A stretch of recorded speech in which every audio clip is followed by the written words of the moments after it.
Hello. So we are continuing on with our Unit 9. So we started out 9.1 by just talking about what is a quadratic somewhat abstractly, right? So we talked about how it looks like on a calculator, important key features and key behaviors, about what happens with quadratics. And now we're going to be getting into really the applications part of this unit, which is things that involve quadratics, which is a lot. So this first lesson that we're going to focus on, this first part of 9.2, is really just going to be focusing on the interpretation of when we have a quadratic. So when we have an equation that is a quadratic equation, how do we use it in the context of the problem? How do we solve for certain things using that function?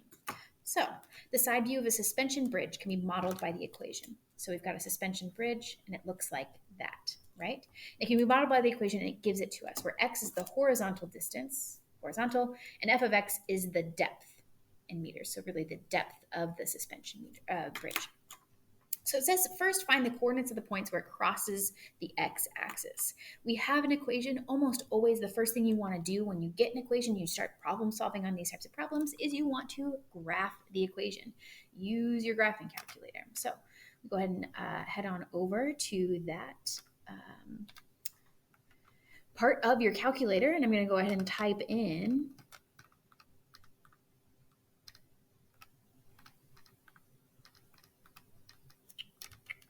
double check that you wrote it correctly, 9722x squared. Type in our equation.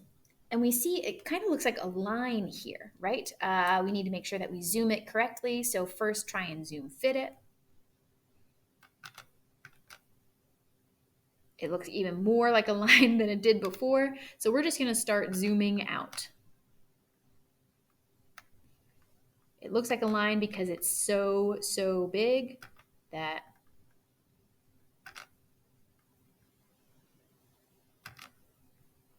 that's how it looks. All right, perfect. So this here is our quadratic. Remember that this is the depth of the suspension bridge. So you start walking up here at 0, and then you go down because it's been suspended. So then this is horizontal distance and vertical distance. So taking a second to look at it and be like, oh yeah, that makes sense because this is how we're traveling. Put it in context, visualize it, think about it, draw a picture, whatever you need.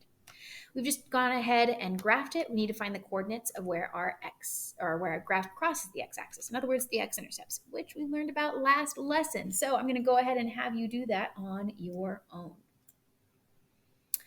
All you need to do is go to Menu, and then you need to Analyze Graph, and it's 0. Remember, 0 is your x-intercepts. So you go ahead and find those, and you get two answers. First of them is 0, 0, and the second one is 1200, 0. Okay, it just asks for the coordinates. It could ask for the interpretation of those coordinates, where 1200 meters horizontally, right? If this is 1200, that means that the horizontal distance across where the bridge spans is 1200. So you can interpret it that way. It says use these values to write down the equation of the axis of symmetry. Remember that the axis of symmetry goes through the middle, the very middle of your parabola. So it goes through down here. And so it's the x value, so it's x equals a number, right? And it's the x value that is the middle of your parabola. If you have your two x-intercepts, remember that if you have the same y value, in this case 0, you can take your two x values and average them out. In other words, halfway between 1200 and 0. So x equals 600 is going to be your equation of the axis of symmetry. Use your part C to find the y coordinate of the medium. Part C should actually be part B. So we're going to use part B to find the y coordinate of the minimum. So why would we use part B? Well, part B is the axis of symmetry, and the axis of symmetry happens at 600. The axis of symmetry goes through what point? The axis of symmetry goes through the vertex, right? Always. The axis of symmetry is helpful because it always gives us the x value of the vertex. That's the important part. So plugging in 600 will get you your y value of your vertex, in this case, the minimum. So you're using the 600 that you just got for the axis of symmetry to be like, well, that's where the vertex is going to be. So we just need to figure out what's the y value when x is 600, and then we have our entire vertex. So go ahead and plug in 600 in for x and tell me what you get. We end up getting negative 350. And all it says is the y coordinate of the minimum. It doesn't say interpret or anything like that. So that's it. That's all we need to do. Okay, plot. So let's revisit plotting. We need to always make sure to scale the axis. We need to label the axis. We need to label any coordinates that are crossing an axis, x intercepts, y intercepts. You need to also label your vertex. So there's a lot of things to do. The first thing that we need to figure out is your axes. We only care about the part that's actually the bridge, right?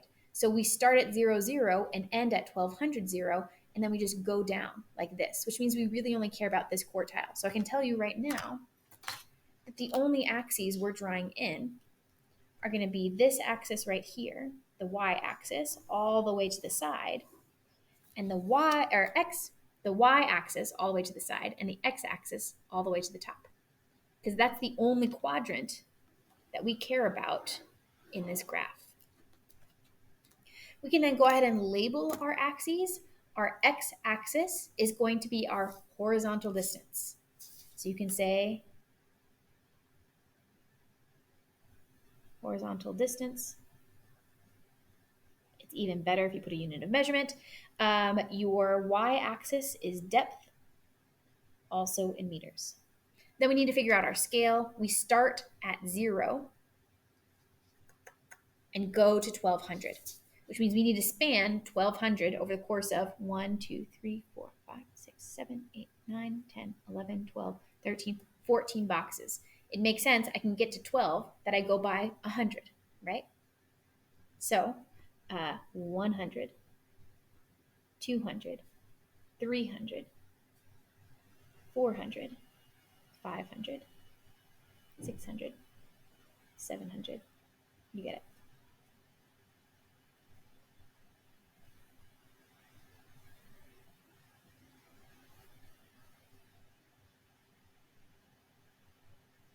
If you established 100, 200, and then went and did only 4, 6, 8, 10, 12, and yada yada, that's fine. As long as you establish the scale and continue it, because it needs to be a constant scale, then that's all fine. All right, then we need to go down to a vertex of negative 350. I can do that over the span of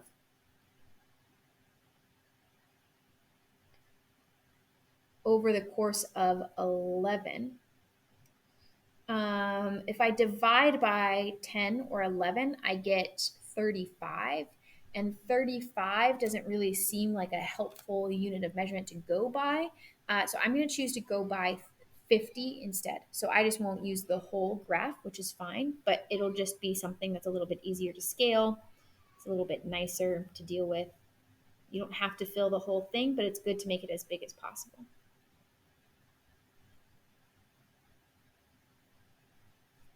And that's really as far as you need to go.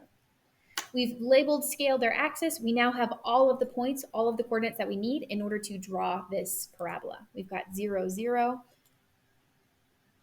We've got 1200, 0.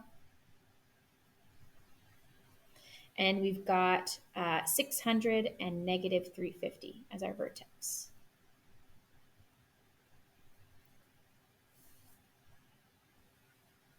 It looks a little bit more skewed than it does in our calculator. It looks like a bridge I would definitely not want to cross over a gorge, but it's only because of how I scaled it. And I scaled it because I wanted it to fit as well as possible into this graph.